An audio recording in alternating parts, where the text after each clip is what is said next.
Hey, what's up, everybody? It is officially Canelo Alvarez fight week. That's right. Canelo is fighting John Ryder this weekend in Mexico. It's a homecoming for Canelo, so it's going to be exciting for the fans down there. It's going to be a real fun fan atmosphere, and I know a lot of you guys are looking forward to it. Look, Canelo Alvarez is the face of boxing. Doesn't really matter who he fights. When he does fight, it's an event. And the fact that this is a homecoming and everything else, I think it's going to make for a very, very fun atmosphere that's going to come through the screen when you watch the broadcast. So we'll talk about this real quick, give you guys my thoughts, and also want to bring up a couple other things.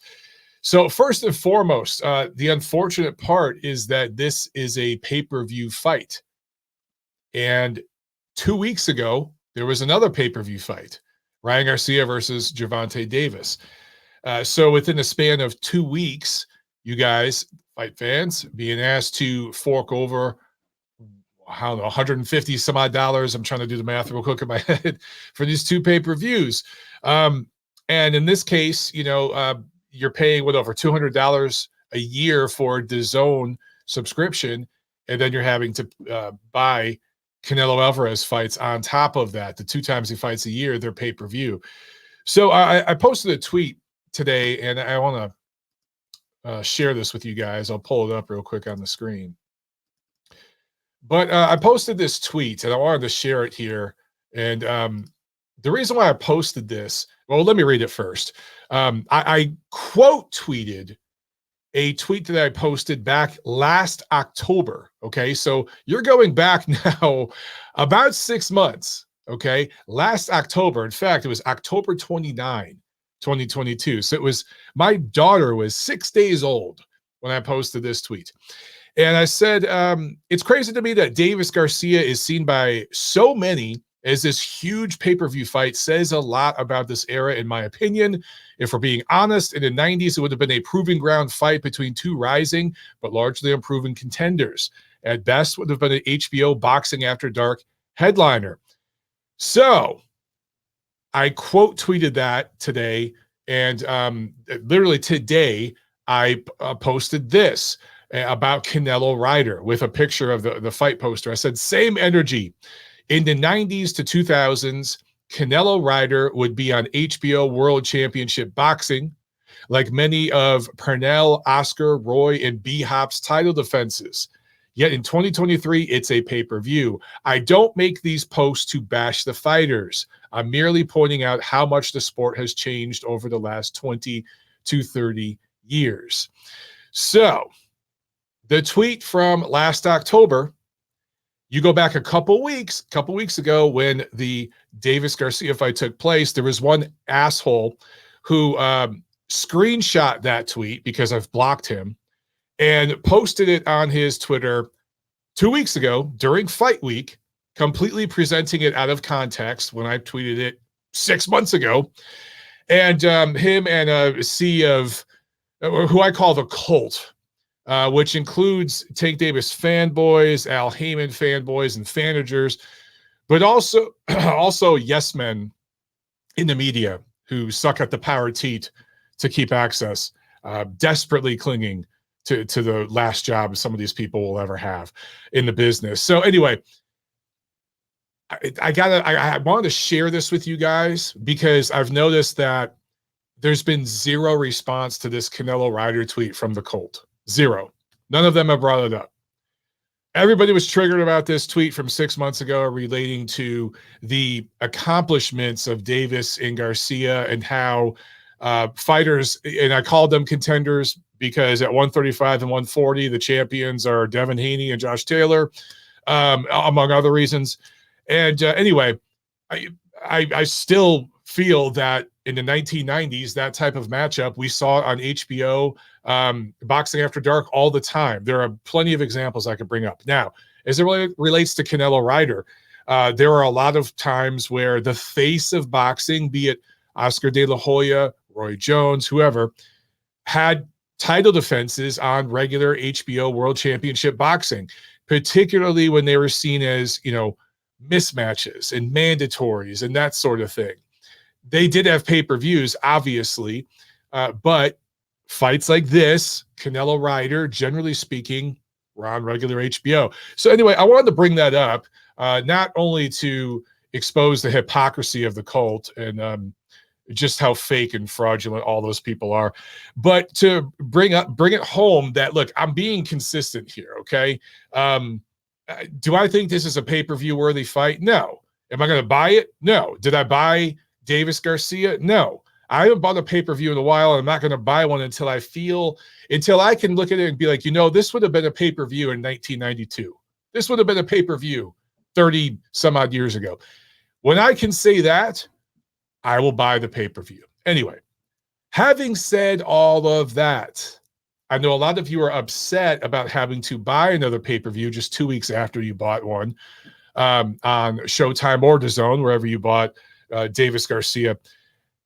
I got to ask you guys a few questions because a lot of people are bitching about this fight being a pay-per-view, and I get it. Okay, I'm with you.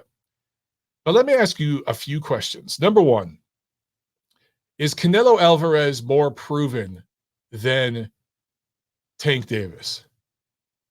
Question number two, is John Ryder more proven than Ryan Garcia? Question number three, will Canelo Ryder in the end be a more competitive fight than Davis Garcia was? When I say competitive, I mean, will it go more than the 7 rounds? Because I think, it was 7 rounds. The 7th round that Davis stopped Garcia, dropped him twice, stopped him. Garcia won the first round, and that was it. Maybe you can give him one other round if you're being generous. So in terms of rounds, I'm not just talking about rounds 1. I'm talking about actually the under-over. Will Canelo Ryder go more than 7 rounds and be more competitive in that Ryder doesn't get beat up as badly as Garcia got beat up? What are the answers to those questions for you guys? And does it change your opinion about the value of this particular pay-per-view versus the one from a couple weeks ago? And I'm not telling you my answers. I'm not saying there's no right or wrong answers. These are just interesting questions that I think maybe some people are overlooking. Okay. Now, I'm, again, not saying this is a pay-per-view worthy fight. All I'm saying is Canelo more proven than Tank? Is he a bigger star than Tank and more proven as far as his quality of opposition? Is John Ryder more proven than Ryan Garcia? Obviously nowhere near as popular, but is he more proven in the ring? And will this fight be more competitive? Will it go more rounds than Davis Garcia went? So anyway, those 3 questions, want to put those out there and just see if that changes your viewpoint of this particular matchup. So let's talk about it, man. Look, a lot of people, obviously Canelo is a massive favorite here. Not only is Canelo just on another level in terms of his boxing ability and experience against the elite and all that, but it's in Mexico. And you got to figure that there's no way in hell John Ryder would ever get a decision in Mexico. He'd have to win 10 rounds to get a draw. I'm not saying that to say it's shady or anything like that, but I'm just saying it is what it is, right? Okay. Canelo, it's hard to win a decision against Canelo. It's pretty hard. Ryder should be the underdog, right? Okay, forget about where the fight is. If these two are fighting on the moon, if these two are fighting in John Ryder's backyard, Canelo would still be the massive favorite, okay? Let me make that very, very clear. However, I do think a lot of fans, particularly American fans, are really undervaluing John Ryder's worth as a fighter. He's a proven, what I would call, and I mean this respectfully, okay, a proven, solid B-level prize fighter. When I say B-level, that's not an insult, okay? Not everyone's A-level. Not everyone's at the elite level. There's a very, very few. But there's obviously different levels to this game, but every level has levels to it, right? John Ryder is one of those guys that anytime he steps up and fights the elite, probably going to come short. He's probably going to come short. But against anybody else on any particular night, he can give them hell. And he's going to always give it 100%. That's what we know about him. He's improved in recent years. So I actually think he's going to give Canelo a more competitive fight, a more spirited competitive fight than some people think. Because I see tweets, people say, "Oh, this is going to be a second, third round knockout." But look, who knows? It could be, but that's not what I see. That's not what I mean. It wouldn't shock me if that happened, but that's not my prediction. That's not what I think is going to happen. I've been following Canelo's career for a very, very long time. I have covered so many of his fights. I've been to so many of them ringside, and even the ones that I covered remotely. I've paid a lot of attention to him, right? He's been the star of this generation, the premier attraction. This fight I think it's going to have the same kind of vibe and ebb and flow, or lack thereof maybe, of Canelo's fight with Julio Cesar Chavez Jr. Now, what makes me say that? First of all, Ryder is probably better than Chavez Jr. ever was, particularly at this weight, at 168. I should mention, this is for the undisputed super middleweight championship. But if you guys remember, when Canelo fought Chavez, that basically was a long commercial for his fight with Golovkin. Remember his first fight? Gennady Golovkin was there in Vegas that weekend. He flew in. He made an appearance in the ring after Canelo beat Chavez, and they announced that the two of them were going to fight. It was this big, big ordeal. A lot of people thought that Canelo was absolutely going to beat the brakes off of Chavez, but he never quite went for broke. He kind of would pull back. He'd land some combinations and then pull back. Now, why did he do that? It went all 12 with Chavez. Chavez didn't win a round, but it went all 12. And Chavez was competitive enough to stick in there and land a few punches and, just give Canelo a little bit to think about. But Canelo never really pushed on the gas pedal. He did just enough. Why? Because he didn't want to screw up his fight with Golovkin in a career-high payday, which ended up becoming 3 career-high paydays, with their fight series. So he didn't want to screw that up. He didn't want to get injured. He didn't want to get cut. He didn't want to walk into a stupid shot and it just ruins everything, because we've seen that kind of stuff happen before in boxing. In fact, we've seen it happen countless times. So he played it kind of safe.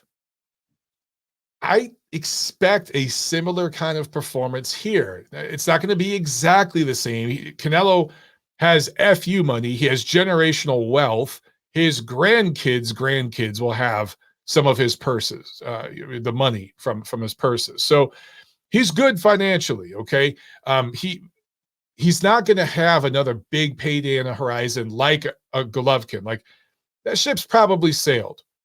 But there is big business later this year, whether it be a rematch with Dimitri Bivol at 168, which is a big fight at 168. Do I want to see the rematch at 175? Absolutely not. But at 168, that's a really interesting fight, man. That's a big one. And Canelo really wants to avenge that loss. Dimitri Bivol is the only guy to decisively beat Canelo Alvarez in his prime as a fighter at a comfortable weight for him. Although, it was too heavy at 175, but what I'm saying is he wasn't drained, okay? Dimitri Bivol is the only guy to decisively dominate Canelo. The only other guy was Floyd, but Canelo was 23 years old and drained. Very, very green still, okay? I don't care what the sanctioning organization said. Very, very green still at that point. Nowhere near the fighter he is today. So for Bivol to do that to Canelo, this Canelo, the guy who was rated pound for pound #1, he was nowhere near pound for pound #1 when Floyd fought him. For Bivol to do that to this Canelo would love to avenge that loss. I don't think he wants to risk anything going in there against Ryder. So I don't think he's going to take any stupid chances where he could potentially get injured. He has been nursing injuries recently. What he said against Bivol, was it a shoulder injury, an elbow injury? I can't remember off the top of my head, but he claimed that he was injured in that fight. I know he's been nursing a knee injury for several years, right? So his body's breaking down a little bit. So I mentioned all this, guys, because I just think that it's, I don't know what the over-under is for this fight. between Canelo and Ryder. But if it's a reasonable over-under, if it's 7-8 rounds, man, you might want to bet the over. And if you could find a site or whatever that will let you just bet on if the fight goes the distance, okay, like you could either bet the over-under, or maybe you could just bet that the fight goes the distance. If you're getting really good odds for that, you might want to throw some money down, because everyone's expecting Canelo by knockout. Everyone's going to, a lot of people are going to bet the under, or they're going to bet Canelo knockout, right? Whether it be early rounds, mid rounds, whatever. But the value, and again, I don't know what the odds are and all that stuff, but I'm assuming the value here, the play here, is the over-under or whether it goes all 12. And you can find sites that will let you bet on that. It doesn't even matter who wins. It's just that the fight goes all 12. I don't know what Canelo by decision. I don't know what those odds are, but that might be a smart play too, to just take Canelo by decision.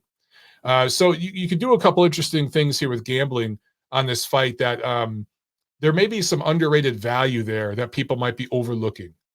Just want to put that out there. I'm not a gambling man. I'm not someone who gambles, but if I were, that's probably how I'd bet on this fight.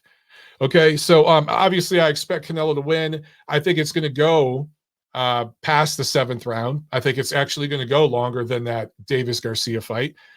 It wouldn't surprise me if it goes into the championship rounds. It wouldn't surprise me if it goes the distance. It could be a 120-108 shutout win for Canelo. Don't be surprised if that happens. At the same time, Canelo on the surface, if he's at his absolute best, and he really was injured and impaired against Bivol, wasn't 100% against Golovkin in their 3rd fight, then, maybe he does stop Ryder. Again, that wouldn't surprise me at all. But I wouldn't be surprised equally if it goes the distance. That's just the way I see it, guys. Okay. I hope that regardless of how it all plays out, I hope we get a fun show and you guys enjoy it. And I hope Canelo fights a legitimate top challenge when he fights in September. And I hope it's Dimitri Bivol for a second time at 168. I hope it's in Vegas. Maybe I could come out for that one. I haven't been to a big Vegas fight in a while, kind of overdue. That might be one I'd come check out in person, because I think if it happened, Bivol would be drained enough to where it would make that fight very competitive on paper, because you just don't know how Bivol would look. He needs a lot of energy and needs to throw a lot of straight, hard punches to keep Canelo at bay. So at 168, that might be tough for him. But what I really like about that matchup is it gives Dimitri Bivol the opportunity to go for history. If he were to beat Canelo in the rematch at 168, he's undisputed super middleweight champion. And then he could go back up to light heavyweight and fight Artur Beterbiev for the undisputed light heavyweight championship. At the same time, if Canelo avenges his loss and beats Dimitri Bivol, I talked about how dominant that loss was. If Canelo can reverse that, it really, really reestablishes him as the face of boxing, and he's still the premier attraction in this era at that point. And he'd be able to kind of write his own ticket for the next year or so, So it's an interesting matchup. If it doesn't happen, then I'd like to see Canelo fight somebody like David Benavidez. I don't think that fight will happen, but I'd be interested in to see it. I'd love to see it. Okay, guys, that's it for this video for this week. Enjoy the fight. We'll talk soon. I'll see you guys later. Peace.